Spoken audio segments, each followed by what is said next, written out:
on. So, super big sa itsura. Pero syempre, nagmamatter yan. Pero mas gusto ko yung comfort. Gusto ko bilhin yung isa kasi ang laki ng difference sa price. Mas mura. Pero, oh my gosh. Angat mo na lang yung screen. Tignan ko yung sarili ko.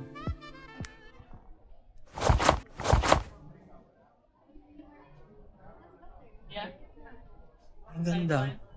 And ang ganda ng feel sa likod. Really? Kahit, It's cute. diba? Unisex siya. Ayun, ewan ko na lang kung ano pa yung ano at pag-try na gusto nyo guys. Lagay ko na yung gamit ko. Hindi, wag papagalitan tayo. Abuso yarn. Pinag-film na, nilagyan pa ng gamit yung bag. Itong rower is full body siya. So pag nag-row ka, diba? Lahat. Next time, papakita ko na lang yung video. Ay, hindi. Insert the video.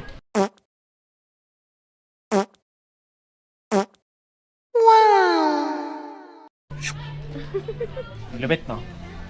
Maganda may ganito kayong sarili nyo. Lalo kapag naggagano kayo, nagpipilates. Hygiene, di ba? And dito, meron kayong makikita mga quality. And affordable na mats. Like, oh my God, like this. See, pwede mo siya itiklop para masaan yung padding. Look, trampolines. They have trampolines. You know, I'm gonna try.